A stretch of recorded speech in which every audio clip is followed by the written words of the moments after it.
Hello दोस्तों। आज मैं आप लोगों को बताऊंगा कि हाई स्कूल में बोर्ड परीक्षा की कॉपी किस तरह से भरें ताकि आप लोगों की कोई भी गलती वहाँ पर ना हो। अगर भरने में आप गलती करेंगे तो आगे एग्जामिनर कॉपी भी ठीक से नहीं चेक करता है। इसीलिए यहाँ पर गलती नहीं करना, रोल नंबर बिल्कुल सही से भरना है। इसलिए अभी इसको सीख लेते हैं। चलिए वीडियो स्टार्ट करते हैं। सबसे पहले यहाँ पर जो लिखा रहता है केंद्र की मोहर, यहाँ पर आपको कुछ नहीं छेड़खानी करनी है। नीचे उसके यहाँ पर आएंगे तो लिखा है परीक्षार्थी स्वयं भरें। इसका मतलब यहाँ से आप लोगों को भरना है। क्या क्या भरना है?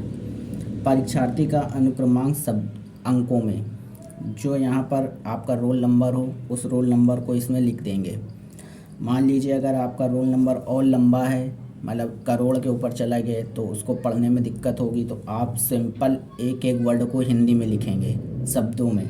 पहले अंकों में लिख लेंगे, जैसे इसको लिख लिया इकाई, दहाई, सैकड़ा, हज़ार, 10,000, लाख। तो हिंदी में जब नीचे आएंगे शब्दों में लिखने के लिए तो पढ़ लेंगे 1,73,453।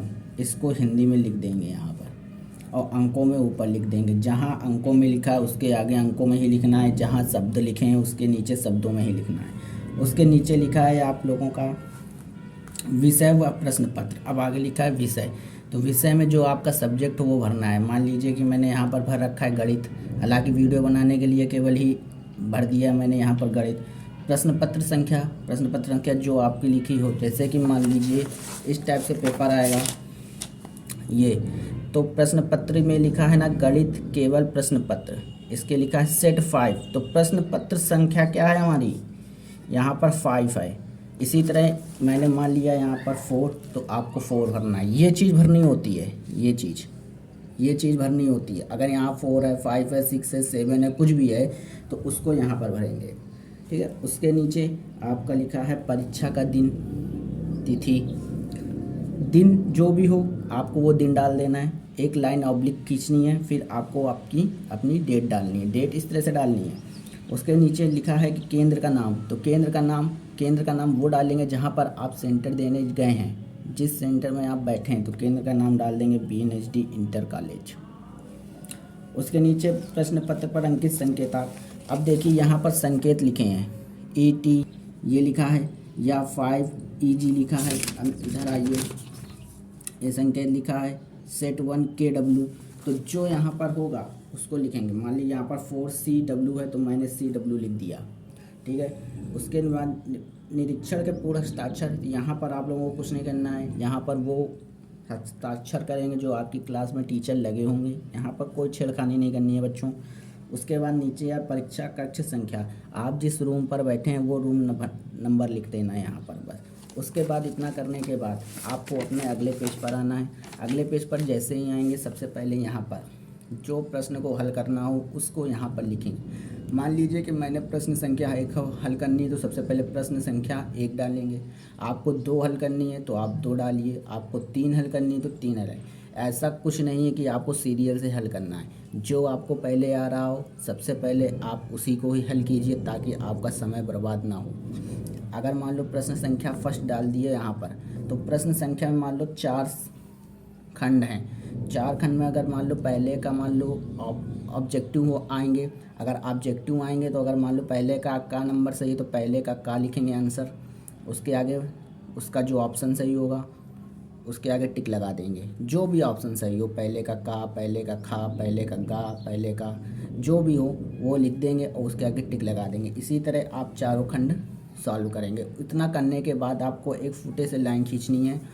ठीक है। लाइन खींचने के बाद एक विशेष बात का ध्यान ये रखिएगा कि कुछ बच्चे क्या करते हैं, कॉपी भरने के चक्कर में यहाँ से लाइन खींचते हैं, यहाँ से लाइन खींचते हैं, यहाँ से लाइन। आपको ऐसा कुछ नहीं करना है। आपको सिंपल एक इतनी ही स्पेस छोड़नी है कि जितनी मतलब कि जायज़ हो, सही हो, एग्जामिनर को अच्छा लगे देखने में। ये नहीं कि आप यहाँ से भर दीजिए फिर दूसरी तरफ भी लाइन खींचते हैं, ऐसा कुछ नहीं करना है। सिर्फ और सिर्फ एक तरफ ही लाइन खींचनी है, वो भी इतनी ज़्यादा लाइन नहीं, ज़्यादा गैप नहीं करना है। फिर जब आप प्रश्न संख्या 1 हल हो जाएगी उसके नीचे आपको जो हल करना वो इधर लिखेंगे। जब ये पूरा सॉल्व हो जाएगा तो फिर एक लाइन खींच देंगे, जिससे ये पता चलेगा कि आपने यहाँ पर हल किया, वो एक खंड यहाँ पर पूरा हल हो चुका है। उसके बाद जब दूसरा हल करने बैठे हैं तो आपका दूसरा हल जहाँ से लाइन खींच देते हो तो उसका ये यहाँ से मतलब हो जाता है कि आपका दूसरा सॉल्व हो चुका है। अगर आपका मान लो दूसरे में कोई प्रश्न छूटता है तो उसको फिर लाइन नहीं छोड़ेंगे कि लाइन छोड़ देंगे बाद में यहाँ पर करें, लाइन नहीं छोड़ना है, ठीक है, लाइन नहीं छोड़ना। अगर वो क्वेश्चन आपका छूट जाता है तो उसको सबसे लास्ट में करिएगा और उसके ऊपर नंबर डाल दीजिएगा, प्रश्न संख्या डाल दीजिएगा, लाइन और स्पेस और ये सब नहीं छोड़ना है, ठीक है।